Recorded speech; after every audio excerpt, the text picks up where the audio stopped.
ਵੱਡੇ ਹਾਦਸੇ ਦੇ ਵੱਲ ਹਿਮਾਚਲ ਦੇ ਊਨਾ ਦੇ ਵਿੱਚ ਹਾਦਸਾ ਹੋਇਆ, ਜਿਸ ਤੋਂ ਬਾਅਦ ਬਨੂੜ ਦੇ ਵਿੱਚ ਮਾਤਮ ਦਾ ਮਾਹੌਲ ਹੈ ਤੇ ਦਿਲ ਝੰਜੋੜ ਕੇ ਰੱਖ ਦੇਣ ਵਾਲੀਆਂ ਤਸਵੀਰਾਂ ਉੱਥੋਂ ਸਾਹਮਣੇ ਆ ਰਹੀਆਂ ਨੇ, ਕਿਉਂਕਿ ਜਿਸ ਤਰ੍ਹਾਂ ਦੇ ਨਾਲ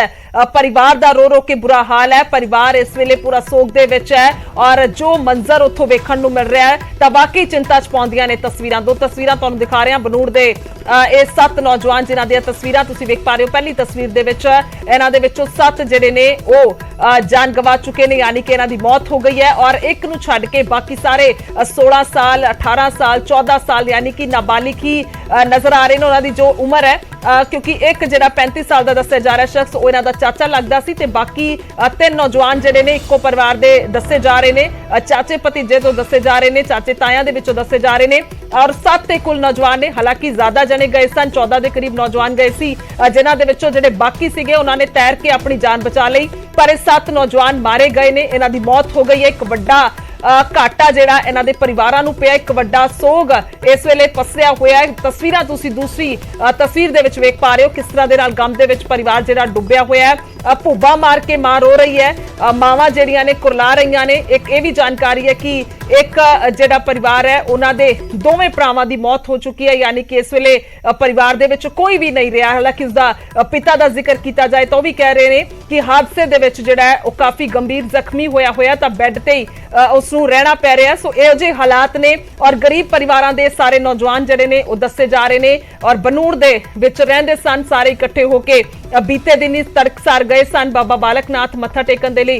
गए सन, पर उत्थों इन्हां दीआं लाशां ही अज वापस परतन गया। त्रासदी है, वड्डा सदमा है परिवार दे लई। लगातार असीं उत्थों तस्वीरां विखा रहे हैं। अमन भारद्वाज मौके ते मौजूद ने और लगातार साडे तक जानकारी अपडेट भी पहुंचा रहे ने। कौन उत्थे पहुंचिया है, कोई दिलासा देने लई पहुंचिया या किस तरह की मदद प्रशासन दे वल्लों दित्ती जा रही है या फिर अगे दी की अपडेट है। अमन, बहुत मुश्किल हुंदा है अजिहे दौर दे विच ग्राउंड ते जाके रिपोर्टिंग करना, समझ सकते हैं क्योंकि 7 नौजवान गए ने, बहुत वड्डा घाटा उस परिवार नूं पिया है। बहुत मुश्किल हुंदा है जदों माइक सामने करके सवाल पूछने पैंदे ने, पर किते ना किते जो परिवार कहना चाहुंदा असीं दर्शकां तक जरूर पहुंचावांगे। हाल ही दी की कुछ अपडेट है, मौके ते कोई पहुंचिया प्रशासन दा अधिकारी, विधायक या फिर होर? देखो गुरजोत, जो MC वगैरह ने इत्थे दे या लीडर्स ने जो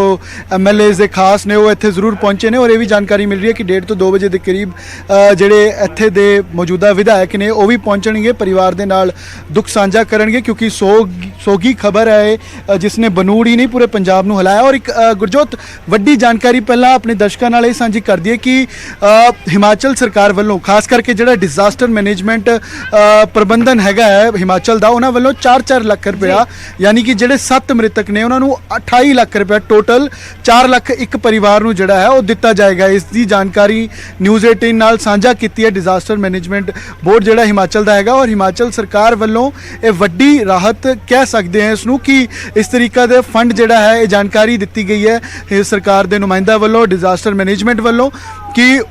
फंड ਜਿਹੜਾ है वो जारी कर दिता गया और जल्दी DC ਅਤੇ SDM ਉਹਨਾਂ ਜਿਹੜੇ ਨੇ ਉਹ ਇਸ ਬਾਬਤ ਪਰਿਵਾਰ ਤੱਕ ਫੰਡ ਪਹੁੰਚਾਉਣ ਦਾ ਕੰਮ ਜਿਹੜਾ ਹੈ ਉਹ ਕਰਨਗੇ। ਤਾਂ 28 ਲੱਖ ਰੁਪਏ ਦਾ ਫੰਡ ਕੁੱਲ ਜਾਰੀ ਹੋਇਆ ਔਰ 4 ਲੱਖ ਰੁਪਇਆ ਇੱਕ ਪਰਿਵਾਰ ਨੂੰ ਜਿਹੜਾ ਹੈ ਉਹ ਸਹਾਇਤਾ ਰਾਸ਼ੀ ਬਤੌਰ ਮਿਲੇਗੀ। ਔਰ ਇਹੀ ਨਹੀਂ ਜਿਹੜਿਆਂ ਦੇ ਇੰਜਰੀਜ਼ ਹੈ ਉਹਨਾਂ ਦੀ ਇੰਜਰੀਜ਼ ਦਾ ਜਿਹੜਾ ਟ੍ਰੀਟਮੈਂਟ ਹੈ ਜਾਂ ਇਲਾਜ ਹੈ ਉਹ ਵੀ ਕਹਿਣ ਦਾ ਉਹਨਾਂ ਨੇ ਦਾਅਵਾ ਕੀਤਾ ਹੈ ਕਿ ਉਹ ਵੀ ਕਰਵਾਇਆ ਜਾਏਗਾ, ਉਸ ਦਾ ਖਰਚ ਜਿਹੜਾ ਹੈ ਉਹ ਹਿਮਾਚਲ ਸਰਕਾਰ ਚੁੱਕੇਗੀ। ਔਰ ਦੂਜੇ ਪਾਸੇ ਤਸਵੀਰਾਂ ਕਿਉਂਕਿ ਅਸੀਂ खा रहे सीगे तक बहुत ही ज़्यादा गुरजोत गमगीन माहौल है और परिवार दा कल तो ही रो के जड़ा है तहाँ मार के परिवार रो रहा है, खास करके क्योंकि जिन्नी उम्र सीगी जिस इस परिवार च जिथे मैं घर इस मौजूद हाँ इस वेले इसी परिवार के 4 जन सीगे जिन्होंने इस हादसे च अपनी जान गवाई है और 2 सगे भरा सीगे और दोनों की उम्र ही ਜਿਹੜੀ ਹੈ ਉਹ ਹਾਲੇ ਨੌਜਵਾਨ ਸੀਗੇ, ਕੋਈ 14 ਸਾਲ ਦਾ ਹੈ, ਕੋਈ 18 ਸਾਲ ਦਾ ਹੈ, ਕੋਈ 17 ਸਾਲ ਦਾ ਹੈ, ਇੰਨੀ ਕੁ ਮਹਿਜ਼ ਉਮਰ ਸੀਗੀ। ਔਰ 2 ਸਗੇ ਭਰਾ ਸੀਗੇ, ਉਹਨਾਂ ਦੀ 2 ਸਕੀਆਂ ਭੈਣਾਂ ਹੋਰ ਹੈ ਜਿਨ੍ਹਾਂ ਦਾ ਵਿਆਹ ਹੋ ਚੁੱਕਿਆ ਹੈ, ਪਰ ਉਹਨਾਂ ਦੇ ਪਿਤਾ 2 ਸਾਲ ਤੋਂ ਪਿਛਲੇ ਕੋਈ ਰੁਜ਼ਗਾਰ ਉਹਨਾਂ ਕੋਲ ਨਹੀਂ ਹੈ, ਜਿੱਥੇ ਕੰਮ ਕਰਦੇ ਸੀ ਉੱਥੇ ਐਕਸੀਡੈਂਟ ਪਹਿਲਾਂ ਹੋਇਆ, ਫਿਰ 2 ਸਾਲ ਤੋਂ ਬਿਨਾਂ ਕਿਸੇ ਕੰਮਕਾਰ ਤੋਂ ਘਰ ਸੀਗੇ, ਛੋਟਾ ਮੋਟਾ ਆਪਣਾ ਕੰਮਕਾਰ ਕਰਕੇ ਗੁਜ਼ਾਰਾ ਜਿਹੜਾ ਹੈ ਉਹ ਕਰਦੇ ਸੀਗੇ। ਲੇਕਿਨ ਜਿਵੇਂ ਤੁਸੀਂ ਵੀ ਜ਼ਿਕਰ ਕਰ ਰਹੇ ਸੀ ਕਿ ਅਜਿਹੇ ਹਾਲਾਤਾਂ 'ਚ ਇੱਕ ਤੇ ਵਕਤ ਦੀ ਮਾਰ, ਉੱਪਰੋਂ ਬੰਦਾ ਡੰਗ ਟਪਾਉਂਦਾ, ਲੇਕਿਨ ਜਦੋਂ ਉਹਨਾਂ ਦਾ ਨੌਜਵਾਨ ਪੁੱਤ ਰੱਤੀ ਜਵਾਨ ਹੁੰਦਾ ਹੈ, ਉਹਨੂੰ ਦੇਖਦਾ ਹੈ ਤਾਂ ਇੱਕ ਉਮੀਦ ਜ਼ਰੂਰ ਹੁੰਦੀ ਹੈ ਕਿ ਜਦੋਂ ਵੱਡਾ ਹੋਏਗਾ ਤਾਂ ਸਹਾਰਾ ਬਣੇਗਾ, ਘਰ ਦੇ ਹਾਲਾਤ ਸੁਧਰਨਗੇ। ਲੇਕਿਨ ਜੋ ਭਾਣਾ ਵਰਤਿਆ ਹੈ ਪਰਿਵਾਰ ਦੇ ਨਾਲ, ਉਹ ਸਹਾਰੇ ਨਹੀਂ ਜਾ ਰਿਹਾ ਪਰਿਵਾਰ ਤੋਂ। ਔਰ ਇਹੀ ਕਾਰਨ ਹੈ ਕਿ ਹਰ ਕੋਈ ਇੱਥੇ ਜਿਹੜਾ ਚਾਹੇ ਉਹਨਾਂ ਦਾ ਕੋਈ ਰਸੂਖ ਵਾਲਾ ਹੈ, ਜਿਨ੍ਹਾਂ ਦੇ ਨਾਲ ਉਹਨਾਂ ਦੇ ਜਿਸ ਤਰੀਕੇ ਦੇ ਵੀ ਟਰਮ ਸੀਗੇ, ਜਾਂ ਕੋਈ ਪੜੋਸੀ ਹੈ, ਤਾਂ ਉਹ ਇੱਥੇ ਆ ਕੇ ਦੁੱਖ ਸਾਂਝਾ ਕਰ ਰਿਹਾ ਹੈ ਔਰ ਪਰਿਵਾਰ ਦੇ ਗਲ ਲੱਗ ਕੇ ਰੋ ਰਿਹਾ ਹੈ। ਅਥਰੂ ਪਰਿਵਾਰ ਦੇ ਰਾਤ ਦੇ ਨਹੀਂ ਰੁਕ ਰਹੇ, ਤਹਾਂ ਮਾਰ ਕੇ ਰੱਬ ਨੂੰ ਕੋਸ ਰਿਹਾ ਪਰਿਵਾਰ। ਜੋ ਇਹ ਹਾਦਸਾ ਹੋਇਆ ਹੈ, ਪਰਿਵਾਰ ਰੱਬ ਨੂੰ ਤਾਨੇ ਦੇ ਰਿਹਾ ਕਿ ਇਹ ਅਜਿਹਾ ਇਸ ਪਰਿਵਾਰ ਦੇ ਨਾਲ ਕਿਉਂ ਕੀਤਾ। ਇਸ ਤਰੀਕੇ ਦੀਆਂ ਗੱਲਾਂ ਜਿਹੜੀਆਂ ਹੈ ਉਹ ਪਰਿਵਾਰ ਕਰ ਰਿਹਾ। ਔਰ ਇੱਥੇ ਮਾਹੌਲ ਵੀ ਇਸੇ ਕਰਕੇ, ਕਿਉਂਕਿ ਬਹੁਤ ਮੁਸ਼ਕਲ ਹੁੰਦਾ ਕਿ ਪਰਿਵਾਰ ਦੇ ਨਾਲ ਜਾ ਕੇ ਜਿਹੇ ਮਾਹੌਲ 'ਚ ਗੱਲਬਾਤ ਕਰਨਾ, ਕਿਉਂਕਿ ਉਹਨਾਂ ਦੇ ਕੋਲ ਜਿਹੜਾ ਇੱਕ ਸਹਾਰਾ ਸੀਗਾ ਉਹੀ ਨਹੀਂ ਰਿਹਾ। ਭਾਵਨਾਤਮਕ ਤਰੀਕੇ ਤੇ ਕਹੀਏ ਜਾਂ ਉਹਨਾਂ ਦੇ ਜਿਹੜੇ ਨਿੱਜੀ ਹਾਲਾਤ ਨੇ ਉਹ ਕਹੀਏ, ਜਿਹੜਾ ਇਕਲੌਤਾ ਸਹਾਰਾ ਜਾਂ ਜਿਸ ਤੋਂ ਉਮੀਦ ਸੀਗੀ ਉਹੀ ਨਹੀਂ ਰਿਹਾ। ਔਰ ਇਹ ਇਸ ਪਰਿਵਾਰ ਦੇ 4 ਜਨ ਸੀਗੇ, ਜਿਹ 'ਚ ਦੋ ਸਗੇ ਭਰਾ, ਇੱਕ ਉਹਨਾਂ ਦੇ ਚਾਚਾ ਔਰ ਇੱਕ ਉਹਨਾਂ ਦੇ ਹੋਰ ਨੌਜਵਾਨ ਜੋ ਉਹਨਾਂ ਦੇ ਪਰਿਵਾਰ ਤੋਂ ਸੀਗਾ। ਤਾਂ ਚਾਰਾਂ ਦੀ ਹੀ ਜਿਹੜੀ ਹੈ ਹਾਦਸੇ 'ਚ ਮੌਤ ਹੋਈ। ਔਰ ਕੱਲ੍ਹ 4:30 ਦਾ ਇਹ ਹਾਦਸਾ ਦੱਸਿਆ ਜਾ ਰਿਹਾ। 1 ਘੰਟੇ ਬਾਅਦ ਉੱਥੇ ਹਾਲਾਂਕਿ ਪ੍ਰਸ਼ਾਸਨ ਪਹੁੰਚਿਆ, ਉਹਨਾਂ ਵੱਲੋਂ ਡੈੱਡ ਬੋਡੀਜ਼ ਕੱਢ ਲਿੱਤੀਆਂ ਗਈਆਂ। ਉਸ ਤੋਂ ਬਾਅਦ ਹੁਣ ਇਹ ਵੀ ਜਾਣਕਾਰੀ ਮਿਲੀ ਕਿ ਸਹਾਇਤਾ ਜਿਹੜੀ ਹੈ ਉਹ ਦਿੱਤੀ ਜਾਏਗੀ। ਲੇਕਿਨ ਤੁਸੀਂ ਦੇਖੋ ਕਿ ਪਰਿਵਾਰ ਦਾ ਕਿਸ ਤਰੀਕੇ ਦੇ ਨਾਲ ਹਾਲਾਤ ਹੀ ਲਾਸ਼ਾਂ ਆਉਣਗੀਆਂ, ਅੱਜ ਪੋਸਟਮਾਰਟਮ ਹੋਏਗਾ ਔਰ ਉਹਨਾਂ ਦੇ ਹੱਥੋਂ ਲਿਆਂਦੀਆਂ ਜਾਣਗੀਆਂ। ਕੀ ਕੁਝ ਜਾਣਕਾਰੀ ਹੈ ਤੁਹਾਡੇ ਕੋਲ? ਜਿਹੜਾ ਦੂਸਰਾ ਘਰ ਹੈ, ਜਿੱਥੇ ਦੂਸਰਾ ਇੱਕ ਵਿਸ਼ਾਲ ਨੌਜਵਾਨ ਸੀਗਾ ਜਿਸ ਦੀ 17 ਸਾਲ ਉਮਰ ਹੈ, ਫਿਰ ਇੱਕ ਸ਼ਿਵ ਹੈ ਜੋ ਇੱਥੋਂ 100 ਮੀਟਰ ਦੀ ਦੂਰੀ ਤੇ ਰਹਿੰਦੇ ਨੇ, ਜੋ ਇਸ ਹਾਦਸੇ 'ਚ ਜਿਨ੍ਹਾਂ ਦੀ ਮੌਤ ਗਈ ਹੈ। ਤਾਂ ਉਹ 10ਵੀਂ 'ਚ ਪੜ੍ਹਦਾ ਸੀਗਾ ਔਰ ਦੋ ਭੈਣਾਂ ਇਹ ਸੀਗੀਆਂ। ਤਾਂ ਔਰ ਇਹ ਪਰਿਵਾਰ ਖਾਸ ਕਰਕੇ, ਚਾਹੇ ਉਹਨਾਂ ਦੇ ਦਾਦਾ ਹੋਣ ਔਰ ਚਾਹੇ ਭੈਣਾਂ ਹੋਣ, ਚਾਹੇ ਮਾਤਾ ਹੋਣ, ਜਿੰਨੇ ਪਰਿਵਾਰਿਕ ਲੋਕ ਨੇ ਉਹ ਸਭ ਕਾਫੀ ਜ਼ਿਆਦਾ ਉਹਨਾਂ ਨੂੰ ਸਦਮਾ ਲੱਗਿਆ ਇਸ ਹਾਦਸੇ ਦਾ। ਔਰ ਖਾਸ ਕਰਕੇ ਜਿੱਥੇ ਅਸੀਂ ਕੱਲ੍ਹ ਵੀ ਗਏ, ਉਹਨਾਂ ਦੇ ਪਿਤਾ ਨਾਲ ਗੱਲ ਕੀਤੀ, ਉਹ ਕਹਿੰਦੇ ਕਿ ਮੈਂ ਇੱਕ ਢਾਬੇ ਤੇ ਭਾਂਡੇ ਧੋਂਦਾ। ਤੁਸੀਂ ਦੇਖੋ ਕਿ ਜਿਸ ਤਰੀਕੇ ਦਾ ਉਹਨਾਂ ਦਾ ਕੀਤਾ ਹੈ, ਤਾਂ ਕਿਵੇਂ ਉਹਨਾਂ ਨੇ ਹੁਣ ਤੱਕ ਇੰਨੀ 17 ਸਾਲ ਦੇ ਪੁੱਤ ਨੂੰ ਕਿਵੇਂ ਪਾਲਿਆ ਹੋਏਗਾ, ਕਿਨ ਹਾਲਾਤਾਂ 'ਚ ਜਿਹੜਾ ਹੈ ਉਹ ਇੰਤਜ਼ਾਰ ਕੀਤਾ ਹੋਏਗਾ ਕਿ ਹੁਣ ਬੁਢਾਪੇ ਦਾ ਜਾਂ ਹੁਣ ਵੱਡੇ ਹੋ ਕੇ ਸਹਾਰਾ ਇਹ ਨੌਜਵਾਨ ਬਣਨਗੇ। ਲੇਕਿਨ ਇਸ ਹਾਦਸੇ ਨੇ ਬਨੂੜ ਨੂੰ, ਇਹਨਾਂ ਦੇ ਪੜੋਸ ਨੂੰ, ਇਸ 11 ਨੰਬਰ ਵਾਰਡ ਨੂੰ ਔਰ ਪੂਰੇ ਪੰਜਾਬ ਨੂੰ ਇੱਕ ਝੰਜੋੜਿਆ ਜ਼ਰੂਰ ਹੈ ਕਿ ਇਸ ਤਰੀਕੇ ਦੀਆਂ ਤਰਾਸਦੀਆਂ ਜਿਹੜੀਆਂ ਨੇ ਉਹ ਕਿਵੇਂ ਆਮ ਘਰਾਂ ਨੂੰ ਹਿਲਾ ਕੇ ਰੱਖ ਦਿੰਦੀਆਂ ਨੇ। ਆਮ ਘਰਾਂ ਦੇ ਉਸ ਜਿਹੜਾ ਤਾਣਾ ਬਾਣਾ ਬਣਿਆ ਹੁੰਦਾ ਹੁਣ ਤੱਕ, ਉਸ ਨੂੰ ਕਿਵੇਂ ਝੰਜੋੜ ਕੇ ਰੱਖ ਦਿੰਦੀਆਂ ਨੇ। ਔਰ ਕਿਵੇਂ ਸਭ ਕੁਝ ਸਮੇਟ ਕੇ ਫਿਰ ਉੱਠ ਕੇ ਚੱਲਣਾ ਕਿੰਨਾ ਕੁ ਔਖਾ ਹੁੰਦਾ ਇਨ ਪਰਿਵਾਰਾਂ ਲਈ। ਤਾਂ ਇਹ ਜ਼ਰੂਰ ਤਸਵੀਰਾਂ ਗੁਰਜੋਤ ਬਿਆਨ ਕਰਦੀਆਂ ਨੇ। ਬਿਲਕੁਲ ਅਮਨ, ਮੇਰੀ ਆਵਾਜ਼ ਆ ਪਾ ਰਹੀ ਹੈ ਤੁਹਾਡੇ ਕੋਲ? ਜੀ ਗੁਰਜੋਤ, ਬਿਲਕੁਲ ਜਾਣਨਾ ਚਾਹਾਂਗੇ, ਪੋਸਟਮਾਰਟਮ ਹੋਣਾ ਹੈ ਅੱਜ, ਜੋ ਜਾਣਕਾਰੀ ਹੈ ਔਰ ਕਦੋਂ ਤੱਕ ਜਿਹੜੀਆਂ ਮ੍ਰਿਤਕ ਦੇਹਾਂ ਨੇ ਇੱਥੇ ਪਹੁੰਚ ਜਾਣਗੀਆਂ, ਇਹ ਵੀ ਜਾਣਨਾ ਚਾਹਾਂਗੇ ਤੁਹਾਡੇ ਤੋਂ। ਦੇਖੋ ਹੁਣ ਤੱਕ ਜੋ ਜਾਣਕਾਰੀ ਮਿਲੀ ਹੈ 2:30 ਤੋਂ 3 ਵਜੇ ਦਾ ਸਮੇਂ ਜਿਹੜਾ ਹੈ ਗੁਰਜੋਤ ਉਹ ਦੱਸਿਆ ਜਾ ਰਿਹਾ, ਕਿਉਂਕਿ ਜਿਹੜੇ 4 ਜਣੇ ਜਿਨ੍ਹਾਂ ਦੀ ਜਾਨ ਬਚੀ ਹੈ, ਕਿਉਂਕਿ ਕੁੱਲ 11 ਜਣੇ ਸੀਗੇ, ਤਾਂ ਉਨ 4 ਜਣਾਂ ਨੂੰ ਵੀ ਰਾਤ 2 ਵਜੇ ਉਹ ਇੱਥੇ ਪਹੁੰਚੇ ਸੀ ਆਪਣੇ ਘਰ। ਫਿਰ ਉਹਨਾਂ ਨੂੰ ਸਵੇਰੇ ਬੁਲਾ ਲਿਆ ਗਿਆ ਉਹਨਾਂ ਐਡਮਿਨਿਸਟ੍ਰੇਸ਼ਨ ਅਤੇ ਜਿਹੜੇ ਉਹਨਾਂ ਦੇ ਪੁਲਿਸ ਕਰਮੀ ਨੇ ਉਹਨਾਂ ਵੱਲੋਂ, ਕਿਉਂਕਿ ਪੋਸਟਮਾਰਟਮ ਲਈ ਉਹਨਾਂ ਦੇ ਬਿਆਨ ਦਰਜ ਹੋਣੇ ਸੀਗੇ ਔਰ ਪੂਰੀ ਜਿਹੜੀ ਫਾਰਮੈਲਿਟੀ ਰਹਿੰਦੀ ਉਸ ਲਈ ਬੁਲਾਇਆ ਗਿਆ। ਔਰ ਉਹ ਵੀ ਵਾਪਸ ਪਰਤਣਗੇ 12 ਤੋਂ 1 ਵਜੇ ਦੇ ਕਰੀਬ, ਉਹ ਵਾਪਸ ਆ ਸਕਦੇ ਨੇ। ਔਰ 2:30 ਤੋਂ 3 ਵਜੇ ਮੰਨਿਆ ਜਾ ਰਿਹਾ ਪਰਿਵਾਰ ਦਾ ਇਹ ਕਹਿਣਾ ਹੈ ਕਿ ਜਿਹੜੀ ਮ੍ਰਿਤਕ ਦੇਹ ਹੈ ਉਹ ਇੱਥੇ ਪਹੁੰਚਣਗੀਆਂ ਔਰ ਅੱਗੇ ਸੰਸਕਾਰ ਜਿਹੜੇ ਨੇ ਉਹ ਕੀਤੇ ਜਾਣਗੇ ਉਹਨਾਂ ਦੇ। ਜਦ ਤੱਕ ਜਿੰਨੇ ਇਹਨਾਂ ਦੇ ਰਿਸ਼ਤੇਦਾਰ ਨੇ ਜਾਂ ਕਰੀਬੀ ਨੇ ਜਾਂ ਜਿਨ੍ਹਾਂ ਨੂੰ ਵੀ ਇਸ ਬਾਬਤ ਪਤਾ ਲੱਗ ਰਿਹਾ ਹੈ, ਕਿਉਂਕਿ ਜਿਵੇਂ MLA ਜਿਹੜੇ ਇੱਥੇ ਦੇ ਮੌਜੂਦਾ ਨੇ ਉਹਨਾਂ ਨੇ ਵੀ ਸੁਨੇਹਾ ਘੱਲਿਆ ਪਰਿਵਾਰ ਨੂੰ ਕਿ ਉਹ ਵੀ ਜਲਦ ਆਉਣਗੇ। ਪਰਿਵਾਰ ਹੌਸਲਾ ਰੱਖੇ, ਪਰਿਵਾਰ ਦੇ ਨਾਲ ਸਰਕਾਰ ਖੜੀ ਹੈ, ਇੱਥੇ ਦਾ ਐਡਮਿਨਿਸਟ੍ਰੇਸ਼ਨ ਖੜਿਆ ਹੈ, ਤਾਂ ਉਹ ਵੀ 2 ਤੋਂ 2:30 ਵਜੇ ਇੱਥੇ ਪਹੁੰਚਣਗੇ। ਔਰ ਮ੍ਰਿਤਕ ਦੇਹਾਂ ਵੀ 2:30 ਤੋਂ 3 ਵਜੇ ਸਮੇਂ ਜਿਹੜਾ ਹੈ ਉਹ ਦੱਸਿਆ ਜਾ ਰਿਹਾ ਕਿ ਪੋਸਟਮਾਰਟਮ ਹੋਣ ਤੋਂ ਬਾਅਦ ਇੱਥੇ ਉਹਨਾਂ ਨੂੰ ਲਿਆਂਦਾ ਜਾਏਗਾ। ਗੁਰਜੋਤ, ਅਮਨ ਇੱਕ ਹੋਰ ਜ਼ਰੂਰ ਹਾਲਾਂਕਿ ਚਰਚਾ ਕਰਨੀ ਜ਼ਰੂਰ ਬਣਦੀ ਹੈ ਕਿਉਂਕਿ ਜਿਸ ਤਰ੍ਹਾਂ ਦੇ ਨਾਲ ਪਰਿਵਾਰ ਦਾ ਹਾਲ ਹੈ, ਜਿਸ ਤਰ੍ਹਾਂ ਦੇ ਨਾਲ ਮਾਵਾਂ ਜਿਹੜੀਆਂ ਨੇ ਉਹ ਭੂਬਾ ਮਾਰ ਕੇ ਰੋ ਰਹੀਆਂ ਨੇ, ਤਾਂ ਇੱਕ ਜ਼ਰੂਰ ਚਰਚਾ ਕਰੀਏ ਕਿਉਂਕਿ ਇਹ ਜਿਹੜੀ ਘਟਨਾ ਵਾਪਰੀ ਹੈ, ਇਹ ਹਾਦਸਾ ਵਾਪਰਿਆ ਕਿਉਂ ਹੈ। ਇਹ ਨਹਾਉਣ ਗਏ ਸੀ ਨੌਜਵਾਨ। ਅਸੀਂ ਵੀ ਅਕਸਰ ਤਸਵੀਰਾਂ ਦਿਖਾਉਂਦੇ ਆ ਜਦੋਂ ਨੌਜਵਾਨ ਜਿਹੜੇ ਨੇ ਆਪਣੀ ਆਪ ਮਰਜ਼ੀ ਦੇ ਨਾਲ ਬਿਨਾਂ, ਹਾਲਾਂਕਿ ਪ੍ਰਸ਼ਾਸਨ ਨੇ ਉੱਥੇ ਪਾਬੰਦੀ ਲਾਈ ਹੁੰਦੀ ਹੈ, ਪਰ ਫਿਰ ਵੀ ਉਹ ਨਹਿਰਾਂ ਦੇ ਵਿੱਚ ਕੁੱਦ ਕੇ ਉਹਨਾਂ ਦੇ ਵੱਲੋਂ ਨਹਾਇਆ ਜਾਂਦਾ ਹੈ ਜਾਂ ਫਿਰ ਕਹਿ ਲਈਏ ਉਹ ਇੰਜੋਏ ਕਰਨਾ ਚਾਹੁੰਦੇ ਨੇ ਤਾਂ ਉਹ ਕਰਦੇ ਨੇ। ਪਰ ਉਸ ਤੋਂ ਬਾਵਜੂਦ ਅਜਿਹੀਆਂ ਘਟਨਾਵਾਂ ਸਾਹਮਣੇ ਆਉਂਦੀਆਂ ਨੇ ਕਿਉਂਕਿ ਜੋ ਜਾਣਕਾਰੀ ਇੱਕ ਵਿਸ਼ਾਲ ਨਾਂ ਦਾ ਇਹਨਾਂ ਚੋਂ ਨੌਜਵਾਨ ਹੈ ਜਿਸ ਦੇ ਵੱਲੋਂ ਪਹਿਲਾਂ ਇਹ ਕੋਸ਼ਿਸ਼ ਕੀਤੀ ਗਈ, ਉਸ ਨੂੰ ਬਚਾਉਣ ਦੇ ਲਈ ਇਹ ਸਭ ਦੀ ਮੌਤ ਹੋ ਗਈ ਹੈ। ਤਾਂ ਇੱਕ ਵੱਡੀ ਚਰਚਾ ਇਸ ਤੇ ਜ਼ਰੂਰ ਬਣਦੀ ਹੈ ਔਰ ਅਜਿਹੇ ਨੌਜਵਾਨ ਜਿਹੜੇ ਅਜਿਹਾ ਕੰਮ ਕਰਦੇ ਨੇ ਉਹਨਾਂ ਨੂੰ ਸੇਧ ਜ਼ਰੂਰ ਬਣਦੀ ਹੈ ਕਿਉਂਕਿ ਜੋ ਹਾਲਾਤ ਅੱਜ ਇਹਨਾਂ ਪਰਿਵਾਰਾਂ ਦੇ ਨੇ। ਬਿਲਕੁਲ ਗੁਰਜੋਤ, ਅਜਿਹੇ ਹਾਦਸੇ ਬਾਕੀਆਂ ਲਈ ਵੀ ਇੱਕ ਮੈਸੇਜ ਹੁੰਦੇ ਨੇ ਕਿ ਜੇਕਰ ਇਹ ਹਾਦਸਾ ਕਿਸੇ ਨਾਲ ਹੋਇਆ ਹੈ ਅਨਫੋਰਚੂਨੇਟ ਹੈ, ਮੰਦਭਾਗਾ ਹੈ, ਲੇਕਿਨ ਬਾਕੀਆਂ ਨੂੰ ਇਸ ਤੋਂ ਇੱਕ ਮੈਸੇਜ ਲੈਣ ਦੀ ਜ਼ਰੂਰ ਹੈ, ਇੱਕ ਸਿੱਖਿਆ ਲੈਣ ਦੀ ਜ਼ਰੂਰਤ ਹੈ ਕਿ ਅਜਿਹੀਆਂ ਚੀਜ਼ਾਂ ਤੋਂ ਪਰਹੇਜ਼ ਕੀਤਾ ਜਾ ਸਕਦਾ ਹੈ। ਜਿੱਥੇ ਪ੍ਰਸ਼ਾਸਨ ਦੀ ਮਨਾਹੀ ਹੈ, ਜਿੱਥੇ ਇਸ ਤਰੀਕੇ ਦਾ ਕੋਈ ਰਿਸਕ ਹੈਗਾ, ਕਿਉਂਕਿ ਗੋਬਿੰਦ ਸਾਗਰ ਝੀਲ ਦਾ ਸਭ ਨੂੰ ਪਤਾ ਹੈ ਕਿ ਉਹਦੀ ਗਹਿਰਾਈ ਕਿੰਨੀ ਹੈ, ਉੱਥੇ ਕਿੰਨਾ ਰਿਸਕੀ ਹੈਗਾ। ਪ੍ਰਸ਼ਾਸਨ ਨੇ ਚਲੋ ਢਿੱਲ ਵਰਤੀ ਹੋ ਸਕਦੀ ਹੈ ਗੁਰਜੋਤ, ਲੇਕਿਨ ਆਪਣੇ ਵੱਲੋਂ ਸੰਜੀਦਗੀ ਜਿਹੜੀ ਹੈ ਉਹ ਦਿਖਾਣਾ ਸਾਡਾ ਫਰਜ਼ ਬਣਦਾ ਸੀਗਾ। ਔਰ ਇਹ ਮੈਸੇਜ ਬਾਕੀਆਂ ਲਈ ਵੀ ਹੈਗਾ ਹੈ ਕਿ ਬਾਕੀਆਂ ਨੂੰ ਇਸ ਤੋਂ ਇੱਕ ਸਿੱਖਿਆ ਲੈਣ ਦੀ ਜ਼ਰੂਰਤ ਹੈ ਕਿ ਪਰਹੇਜ਼ ਇਨ ਚੀਜ਼ਾਂ ਤੋਂ ਕੀਤਾ ਜਾਏ। ਔਰ ਕੱਲ ਦੀ ਜਾਣਕਾਰੀ ਤੋਂ ਵੀ ਕਿ ਵਿਸ਼ਾਲ ਜਿਹੜਾ ਹੈ ਉਹ ਚਾਹੇ ਉਸਨੇ ਸ਼ੁਰੂਆਤ ਕੀਤੀ ਲੇਕਿਨ ਬਾਕੀਆਂ ਨੇ ਉਸ ਨੂੰ ਬਚਾਉਣ ਦੀ ਕੋਸ਼ਿਸ਼ ਕੀਤੀ। ਬਾਕੀਆਂ ਵੱਲੋਂ ਇਹ ਸੀਗਾ ਕਿ ਚੇਨ ਬਣਾ ਕੇ ਹੱਥ ਪਕੜ ਕੇ ਇੱਕ ਦੂਸਰੇ ਦਾ ਉਸ ਨੂੰ ਬਾਹਰ ਕੱਢਿਆ ਜਾਵੇ, ਲੇਕਿਨ ਉਹ ਡੁੱਬਦਾ ਚਲਾ ਗਿਆ। ਬਾਕੀ ਜਿਹੜੇ ਨਾਲ ਸੀਗੇ ਉਹ ਵੀ ਨਾਲ ਇਸ ਹਾਦਸੇ ਦਾ ਸ਼ਿਕਾਰ ਹੋ ਗਏ। ਔਰ ਬਾਕੀ ਇੱਕ 8ਵਾਂ ਨੌਜਵਾਨ ਹੋਰ ਸੀਗਾ ਜਿਸਨੇ ਆਪਣੇ ਆਪ ਨੂੰ ਸ਼ਾਇਦ ਬਾਹਰ ਕੱਢਿਆ ਜਾਂ ਪਿੱਛੇ ਪਹਿਲਾਂ ਹੀ ਆਪਣੇ ਆਪ ਨੂੰ ਰੋਕ ਲਿਆ ਔਰ ਉਹ ਕਾਮਯਾਬ ਰਿਹਾ। ਉਸਨੇ ਹਸਪੀਟਲ ਜਾ ਕੇ ਉਸ ਤੋਂ ਬਾਅਦ ਉਸ ਨੂੰ ਲੈ ਕੇ ਜਾਂਦਾ ਗਿਆ, ਉਸ ਦੀ ਜਾਨ ਬਚੀ ਹੈ। ਨਹੀਂ ਤਾਂ ਇਹ ਹਾਦਸਾ 8 ਗਿਣਤੀ ਵੀ ਹੋ ਸਕਦੀ ਸੀ ਇਸ ਹਾਦਸੇ 'ਚ ਮ੍ਰਿਤਕਾਂ ਦੀ, ਲੇਕਿਨ ਉਸਨੇ ਆਪਣੇ ਆਪ ਨੂੰ ਵਾਪਸ ਪਿੱਛੇ ਰੱਖਿਆ ਔਰ ਵਾਪਸ ਪਿੱਛੇ ਆ ਗਿਆ। ਲੇਕਿਨ 7 ਜਣਿਆਂ ਦੀ ਜਿਹੜੀ ਮੰਦਭਾਗੀ ਘਟਨਾ ਹੋਈ ਹੈ ਉਸ ਤੋਂ ਇੱਕ ਸਿੱਖਿਆ ਵੀ ਜ਼ਰੂਰ ਹੈ ਔਰ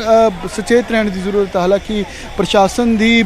ਕਮੀ ਜ਼ਰੂਰ ਕਹਿ ਸਕਦੇ ਹਾਂ, ਪਰ ਪ੍ਰਸ਼ਾਸਨ ਨੇ ਪਹਿਲਾਂ ਹੀ ਅਲਰਟ ਕਿਤੇ ਨਾ ਕਿਤੇ ਕੀਤਾ ਸੀਗਾ, ਲੇਕਿਨ ਆਪਣੇ ਆਪ ਤੋਂ ਵੀ ਅਮਨ ਚਰਚਾ ਵੀ ਜ਼ਰੂਰ ਹੈ ਔਰ ਕਿਤੇ ਨਾ ਕਿਤੇ ਬਹੁਤ ਵੱਡਾ ਸੋਗ ਵੀ ਹੈ। ਪਰ ਇੱਕ ਜਾਣਕਾਰੀ ਜ਼ਰੂਰ ਅਸੀਂ ਦਰਸ਼ਕਾਂ ਤੱਕ ਪਹੁੰਚਾ ਦਈਏ ਕਿ ਪੰਜਾਬ ਸਰਕਾਰ ਦੇ ਵੱਲੋਂ 1 ਲੱਖ ਰੁਪਏ ਮਦਦ ਦਾ ਐਲਾਨ ਇਹਨਾਂ ਪਰਿਵਾਰਾਂ ਦੇ ਲਈ ਕਰ ਦਿੱਤਾ ਗਿਆ। ਜਿੱਥੇ ਤੁਸੀਂ ਜਾਣਕਾਰੀ ਦੇ ਰਹੇ ਸੀ ਅਮਨ ਕਿ ਹਿਮਾਚਲ ਦੇ ਡਿਜ਼ਾਸਟਰ ਜਿਹੜਾ ਡਿਪਾਰਟਮੈਂਟ ਹੈ ਤਾਂ ਉਹਨਾਂ ਦੇ ਵੱਲੋਂ ਜਿਹੜੀ ਮਦਦ ਹੈ ਉਹ ਐਲਾਨ ਕੀਤਾ ਗਿਆ। ਇੱਕ ਪਰਿਵਾਰ ਨੂੰ 4-4 ਲੱਖ ਰੁਪਏ, ਕੁੱਲ 28 ਲੱਖ ਰੁਪਏ ਉਹਨਾਂ ਨੇ ਐਲਾਨ ਕੀਤਾ ਹੈ। ਤਾਂ 1 ਲੱਖ ਰੁਪਏ ਦੇ ਹਿਸਾਬ ਦੇ ਨਾਲ ਪੰਜਾਬ ਸਰਕਾਰ ਦੇ ਵੱਲੋਂ ਐਲਾਨ ਕਰ ਦਿੱਤਾ ਗਿਆ। ਔਰ ਮੁੱਖ ਮੰਤਰੀ ਭਗਵੰਤ ਮਾਨ ਨੇ ਦੱਸਿਆ ਕਿ ਬਕਾਇਦਾ ਜ਼ਿਲ੍ਹੇ ਟਵੀਟ ਕੀਤਾ ਔਰ ਲਿਖਦੇ ਨੇ ਵੈਸੇ ਤਾਂ ਇਨਸਾਨ ਦੀ ਜ਼ਿੰਦਗੀ ਦੀ ਕੀਮਤ ਕਿਸੇ ਵੀ ਕਰੰਸੀ ਵਿੱਚ ਨਾਪੀ ਨਹੀਂ ਜਾ ਸਕਦੀ, ਫਿਰ ਵੀ ਪੀੜਤ ਪਰਿਵਾਰਾਂ ਦੇ ਨਾਲ ਦੁੱਖ ਸਾਂਝਾ ਕਰਕੇ ਉਹਨਾਂ ਦਾ ਦੁੱਖ ਘੱਟ ਹੋ ਜਾਂਦਾ ਹੈ। ਗੋਬਿੰਦ ਸਾਗਰ ਝੀਲ ਵਿੱਚ ਡੁੱਬ ਕੇ ਮਰੇ ਬਨੂੜ ਦੇ 7 ਨੌਜਵਾਨਾਂ ਦੇ ਹਰੇਕ ਪਰਿਵਾਰ ਨੂੰ ਮੁੱਖ ਮੰਤਰੀ ਰਿਲੀਫ ਫੰਡ ਦੇ ਵਿੱਚੋਂ 1 ਲੱਖ ਰੁਪਏ ਦੀ ਆਰਥਿਕ ਸਹਾਇਤਾ ਦਿੱਤੀ ਜਾਵੇਗੀ। ਸੋ ਐਲਾਨ ਕਰ ਦਿੱਤਾ ਗਿਆ 1 ਲੱਖ ਰੁਪਏ ਦਿੱਤੇ ਜਾਣਗੇ ਹਰੇਕ ਪਰਿਵਾਰ ਨੂੰ। 7 ਨੌਜਵਾਨ ਮਾਰੇ ਗਏ ਜਿਨ੍ਹਾਂ ਨੂੰ ਕਿਤੇ ਨਾ ਕਿਤੇ ਕੋਸ਼ਿਸ਼ ਹੁੰਦੀ ਹੈ ਅਜਿਹੇ ਹਾਦਸਿਆਂ ਦੇ ਵਿੱਚ ਪਰਿਵਾਰਾਂ ਦੀ ਬੇਸ਼ੱਕ ਕਾਰਨ ਉਹਨਾਂ ਦਾ ਆਪਣਾ ਨਿੱਜੀ ਰਿਹਾ, ਨਹਾਉਣ ਗਏ ਸੀ ਤਾਂ ਡੁੱਬ ਕੇ ਮਰ ਗਏ ਨੇ, ਪਰ ਉਸ ਦੇ ਬਾਵਜੂਦ ਪਰਿਵਾਰ ਜੋ ਇਸ ਵੇਲੇ ਵੱਡੇ ਸੋਗ 'ਚ ਹੈ, ਦੁੱਖ ਦੇ ਵਿੱਚ ਤਾਂ ਕਿਤੇ ਨਾ ਕਿਤੇ ਮਰਮ ਲਾਉਣ ਦੀ ਥੋੜਾ ਜਿਹਾ ਕੋਸ਼ਿਸ਼ ਹੁੰਦੀ ਹੈ ਤਾਂ ਕਿ ਆਰਥਿਕ ਮਦਦ ਦਿੱਤੀ ਜਾ ਸਕੇ। ਉਂਝ ਵੀ ਗਰੀਬ ਪਰਿਵਾਰ ਹੈ ਔਰ ਜੋ ਆਂਢ ਗੁਆਂਢ ਦੇ ਲੋਕ ਨੇ ਉਹ ਵੀ ਕੱਲ ਤੋਂ ਗੁਜ਼ਾਰਿਸ਼ ਕਰ ਰਹੇ ਸੀ ਕਿ ਕਿਤੇ ਨਾ ਕਿਤੇ ਕੁਝ ਮਦਦ ਹੋਵੇ। ਜਿਸ ਤਰ੍ਹਾਂ ਦੇ ਨਾਲ ਅਮਨ ਤੁਸੀਂ ਵੀ ਦੱਸਿਆ ਕਿ ਇੱਕ ਨੌਜਵਾਨ ਦੇ ਪਿਤਾ ਜਿਹੜੇ ਨੇ ਉਹ ਬਰਤਨ ਮਾਂਜ ਕੇ ਢਾਬੇ ਤੇ ਜਿਹੜਾ ਉਹ ਗੁਜ਼ਾਰਾ ਕਰਦੇ ਸੀ, ਇਸ ਤਰ੍ਹਾਂ ਦੇ ਨਾਲ ਕੰਮ ਕਰਕੇ ਉਹਨਾਂ ਦਾ ਵੱਲੋਂ ਗੁਜ਼ਾਰਾ ਕੀਤਾ ਜਾਂਦਾ ਸੀ। ਤਾਂ ਇੰਨੇ ਵੱਡੇ ਉਹਨਾਂ ਨੇ ਕੀਤਾ ਇਹਨਾਂ ਨੌਜਵਾਨਾਂ ਨੂੰ, 16 ਸਾਲ ਦਾ ਸੀ, ਕੋਈ 18 ਸਾਲ ਦਾ ਸੀ, ਕੋਈ 17 ਸਾਲ ਦਾ ਸੀ। ਤਾਂ ਉਸ ਤੋਂ ਬਾਅਦ ਹੁਣ ਕਿਤੇ ਨਾ ਕਿਤੇ ਮਦਦ ਦੀ ਕੋਸ਼ਿਸ਼ ਕੀਤੀ ਗਈ ਹੈ ਔਰ ਹੁਣ ਪੰਜਾਬ ਸਰਕਾਰ ਦੇ ਵੱਲੋਂ 1 ਲੱਖ ਰੁਪਏ ਦੱਸ ਦਈਏ ਕਿ ਹਰੇਕ ਪਰਿਵਾਰ ਨੂੰ, ਨੌਜਵਾਨ ਨੂੰ ਜਿਹੜਾ ਉਹਨਾਂ ਦੇ ਪਰਿਵਾਰ ਨੂੰ ਦਿੱਤਾ ਜਾਏਗਾ। ਔਰ ਇਸ ਤੋਂ ਇਲਾਵਾ ਹਿਮਾਚਲ ਦੇ ਵੱਲੋਂ ਵੀ ਜਿਹੜਾ ਉਹ 4 ਲੱਖ ਰੁਪਏ ਪ੍ਰਤੀ ਪਰਿਵਾਰ ਨੂੰ ਦਿੱਤਾ ਜਾਏਗਾ। ਕੁੱਲ 28 ਲੱਖ ਰੁਪਏ ਦੱਸੇ ਗਏ ਨੇ। ਜੋ ਜਾਣਕਾਰੀ ਅਮਨ ਭਾਰਦਵਾਜ ਨੇ ਸਾਡੇ ਤੱਕ ਪਹੁੰਚਾਈ ਹੈ ਕਿ ਉਹ ਪਰਿਵਾਰਾਂ ਨੂੰ ਦਿੱਤੇ ਜਾਣਗੇ। ਤਾਂ ਅਮਨ ਕਹਿ ਸਕਦੇ ਹਾਂ ਅਜਿਹੇ ਵਿੱਚ ਵੱਡਾ ਜਿਹੜੇ ਜਿਸ ਤਰ੍ਹਾਂ ਦੇ ਨਾਲ ਜ਼ਿਕਰ ਮੁੱਖ ਮੰਤਰੀ ਨੇ ਵੀ ਕੀਤਾ ਕਿ ਅਸੀਂ ਹੋਰ ਦੁੱਖ ਤਾਂ ਨਹੀਂ ਉਹ ਕਰ ਸਕਦੇ ਘੱਟ, ਪਰ ਕਿਤੇ ਨਾ ਕਿਤੇ ਕੋਸ਼ਿਸ਼ ਹੁੰਦੀ ਹੈ।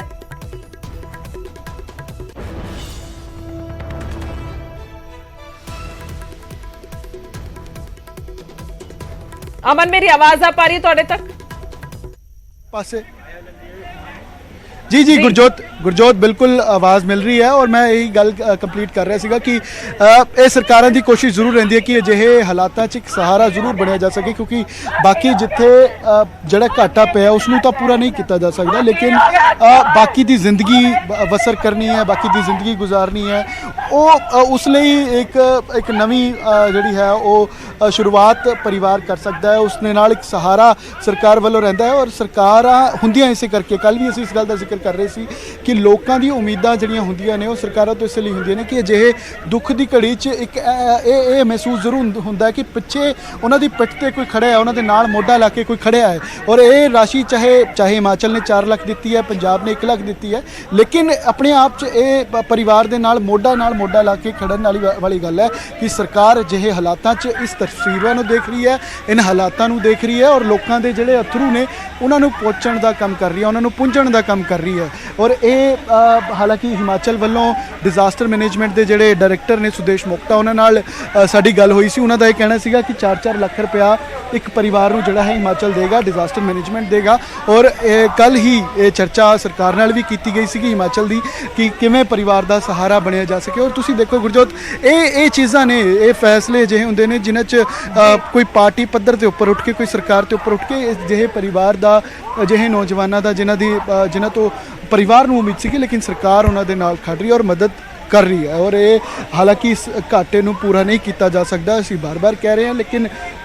ਸਰਕਾਰਾਂ ਦੀ ਤੋਂ ਜੋ ਉਮੀਦ ਹੁੰਦੀ ਹੈ ਸਰਕਾਰ ਉਸ ਦੀ ਕੋਸ਼ਿਸ਼ ਕਰਦੀ ਕਿ ਉਸ ਉਮੀਦ ਨੂੰ ਪੂਰਾ ਕੀਤਾ ਜਾ ਸਕੇ ਔਰ ਇਹ ਤਸਵੀਰਾਂ ਵੀ ਗੁਰਜੋਤ ਤੁਸੀਂ ਵਿਖਾ ਰਹੇ ਕਿ ਲੋਕ ਵੀ ਲਗਾਤਾਰ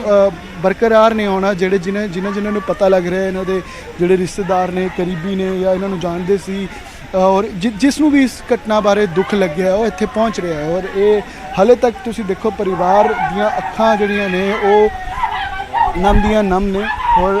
ਪੂਰਾ ਮਾਹੌਲ ਇੱਥੇ ਗਮਗੀਨ ਹੈ ਤਾਹਾਂ ਮਾਰ ਕੇ ਪਰਿਵਾਰ ਰੋ ਰਿਹਾ ਹੈ ਔਰ ਇਸ ਕਿਉਂਕਿ 2 ਸਕੇ ਭਰਾ ਸੀਗੇ ਜਿਨ੍ਹਾਂ ਦੀ ਇਸ ਪਰਿਵਾਰ 'ਚੋਂ ਇਸ ਘਰ ਤੋਂ ਮੌਤ ਹੋਈ ਹੈ ਉਹਨਾਂ ਦੇ ਇੱਕ ਚਾਚਾ ਸੀਗੇ ਉਹਨਾਂ ਦੀ ਮੌਤ ਹੋਈ ਹੈ ਔਰ ਬਾਕੀ ਦਾ ਪਰਿਵਾਰ ਤੁਸੀਂ ਵੇਖੋ ਕਿ ਇਸੇ ਕਰਕੇ ਮੈਂ ਉਹਨਾਂ ਦੇ ਪਿਤਾ ਦਾ ਜੋ ਹੁਣ ਤੱਕ ਕੰਮਕਾਰ ਸੀਗਾ ਕਿਉਂਕਿ 2 ਸਾਲ ਤੋਂ ਬੇਰੁਜ਼ਗਾਰ ਸੀ 2 ਸਕੀਆਂ ਭੈਣਾਂ ਸੀਗੀਆਂ ਉਹਨਾਂ ਦਾ ਵਿਆਹ ਹੋ ਗਿਆ ਔਰ ਕਿਨ ਹਾਲਾਤਾਂ 'ਚ ਪਰਿਵਾਰ ਇੱਥੇ ਤੱਕ ਪਹੁੰਚਿਆ ਹੋਏਗਾ ਔਰ ਤੁਸੀਂ ਘਰ ਦੇ ਤੁਹਾਨੂੰ ਵਿਹੜੇ ਤੋਂ ਘਰ ਦੇ ਹਾਲਾਤਾਂ ਤੋਂ ਦੇਖ ਕੇ ਪਤਾ ਲੱਗ ਰਿਹਾ ਹੋਵੇਗਾ ਕਿ ਕਿਸ ਤਰੀਕੇ ਦੇ ਇਸ ਪਰਿਵਾਰ ਦੇ ਹਾਲਾਤ ਨੇ ਇਹਨਾਂ ਲਈ